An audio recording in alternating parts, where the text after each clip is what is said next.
অবশেষে জট খুলল চিত্রনায়ক সোহেল চৌধুরীর হত্যা মামলার। আর সেই জট খুলতে গিয়েই ধরা পড়ে গেলেন অভিযুক্ত প্রধান আসামি আজিজ মোহাম্মদ ভাই এবং তার ব্যবসায়ী বন্ধুরা। 25 বছর আগে ঢাকায় চলচ্চিত্রের অন্যতম সুদর্শন নায়ক এবং অভিনেতা হিসেবে এখনো দাগ কেটে আছে মানুষের মনে। যে মানুষটা পর্দার মানুষের জীবনের ছবিকে তুলে ধরতেন, সে মানুষটাই ছবি হয়ে গেলেন চোখের পলকে। খুন হবার পরে যেন আলোড়ন সৃষ্টি হলো সোহেলকে নিয়ে। পত্রিকার পাতায় পাতায় সোহেল চৌধুরীর ছবি, আর খুনের পর তার পরিবারের আহাজারি। সব মিলিয়ে আজিজ মোহাম্মদ ভাইয়ের সাথে অল্প কয়েকদিনের বিরোধ থেকে কিভাবে খুন হলেন নায়ক সোহেল চৌধুরী? 25 বছর আগের মামলার জট খুলতেই বা কেন এত সময় লেগে গেল? চিত্রনায়ক সোহেল চৌধুরী ও আজিজ মোহাম্মদ ভাইয়ের এই খুন ও তার পরবর্তী ঘটনার বিস্তারিত নিয়েই থাকছে আজকের এক্সক্লুসিভ আয়োজন। বাংলা চলচ্চিত্রের ইতিহাসে যে কজন নায়কের খুনের মামলা নিয়ে আলোচনা সবচেয়ে বেশি হয়েছে, তার মধ্যে অন্যতম এক নাম সোহেল চৌধুরী। অবশেষে সে মামলার রায় দিলেন বিজ্ঞ আদালত। 25 বছর আগে চিত্রনায়ক সোহেল চৌধুরী খুনের ঘটনায় ব্যবসায়ী আজিজ মোহাম্মদ ভাই ওরফে আব্দুল আজিজ, ট্রাম্প ক্লাবের মালিক আফাকুল ইসলাম ওরফে বান্টি ইসলাম ও আদনান সিদ্দিকীর যাবজ্জীবন কারাদণ্ড দিয়েছে আদালত। যদিও তারা 3 জনই পলাতক, বাকি 6 আসামিকে দেওয়া হয়েছে খালাস। 9 মে 2024 ঢাকার দ্রুত বিচার ট্রাইব্যুনাল 2-এ এই রায় ঘোষণা করেন বিচারক অরুণাভ চক্রবর্তী। আইনজীবী ও আদালত সংশ্লিষ্ট সূত্রগুলোর দাবি, মামলার অভিযুক্ত 9 আসামির মধ্যে 5 জন পলাতক। মূলত আজিজ মোহাম্মদ ভাই ও সোহেল চৌধুরীর মধ্যে যে গন্ডগোল হয়েছিল, সেই ঘটনায় আদালত ও পুলিশের কাছে জবানবন্দি দিয়েছিলেন প্রত্যক্ষদর্শী রাষ্ট্রপক্ষের সাক্ষী মির্জা মাহফুজ। 161 ধারার জবানবন্দিতে মাহফুজের সাক্ষ্য, 1998 সালের 24 জুলাই রাত 10টার দিকে স্ত্রীকে সঙ্গে নিয়ে ক্লাবে যান তিনি। তখন ক্লাবে আসেন আজিজ মোহাম্মদ ভাই। আজিজ মোহাম্মদ মাহফুজের স্ত্রীকে গান গাইতে বলেন। অন্যদিকে সোহেল চৌধুরী ও তার কয়েক বন্ধু গান থামাতে বলেন। এক পর্যায়ে সোহেল চৌধুরী ও তার দলের লোকজন মাহফুজের টেবিলের সামনে আসেন। তখন তারা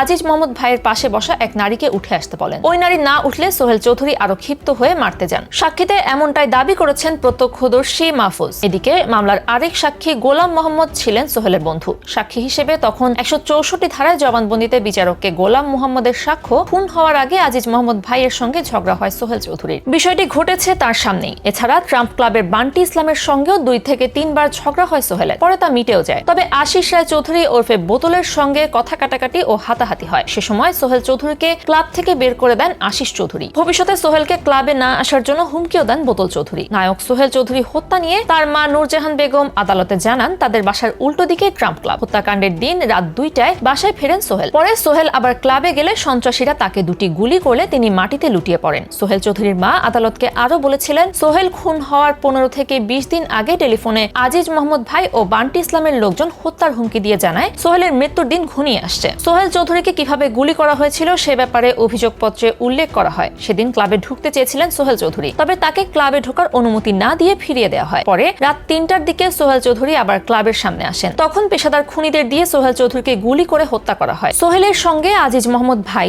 বান্টি ইসলাম ও আশিস রায় চৌধুরীর আগের ঝগড়ার জেরে তাকে ঠান্ডা মাথায় ভাড়াটে খুনি দিয়ে এই হত্যাকাণ্ড ঘটানো হয় বলে উল্লেখ করা হয়। মামলার কাগজপত্র ও রাষ্ট্রপক্ষের তথ্য অনুযায়ী 1998 সালের 17 ডিসেম্বর রাজধানীর বনানীর ট্রাম্প ক্লাবের সামনে সোহেল চৌধুরীকে গুলি করে হত্যা করে সন্ত্রাসীরা। পরে গোয়েন্দা পুলিশের তদন্তে উঠে আসে আলোচিত ব্যবসায়ী আজিজ মোহাম্মদ ভাই, ট্রাম্প ক্লাবের মালিক বান্টি ইসলাম ও আশিস রায় চৌধুরীর সঙ্গে বিরোধের জেরে ভাড়াটে খুনিদের হাতে খুন হন সোহেল চৌধুরী। খুন হওয়ার পরের বছর অভিযোগপত্র দেওয়া হয় আশিস রায় চৌধুরী ওরফে বোতল চৌধুরী সহ 9 জনের বিরুদ্ধে। এর 2 বছর পর 2001 সালে বিচার শুরুর আদেশ হয়। ওই আদেশ চ্যালেঞ্জ করে এক আসামি উচ্চ আদালতে গেলে আটকে যায় বিচার কার্যক্রম। পরে উচ্চ আদালতের আদেশে আবার বিচার কার্যক্রম শুরু হয় 2022 সালে, এমনটাই দাবি করেন রাষ্ট্রপক্ষের কৌশলী। এদিকে 17 বছর আগে ঢাকা মহানগরের পিপির দপ্তর থেকে সোহেল চৌধুরী হত্যা মামলার তদন্তের নথিপত্র নিয়ে যান পুলিশের তৎকালীন পরিদর্শক ফরিদ উদ্দিন। আদালতের নির্দেশের পরও তিনি তা আদালতে উপস্থাপন করতে পারেননি বলে জানিয়েছেন এপিপি সাদিয়া আফরিন। মামলার এজাহার ও পুলিশের কাছে দেওয়া সাক্ষীদের জবানবন্দির তথ্য মতে 1998 সালের 24 জুলাইয়ের একটি ঘটনা থেকে আজিজ মোহাম্মদ ভাই,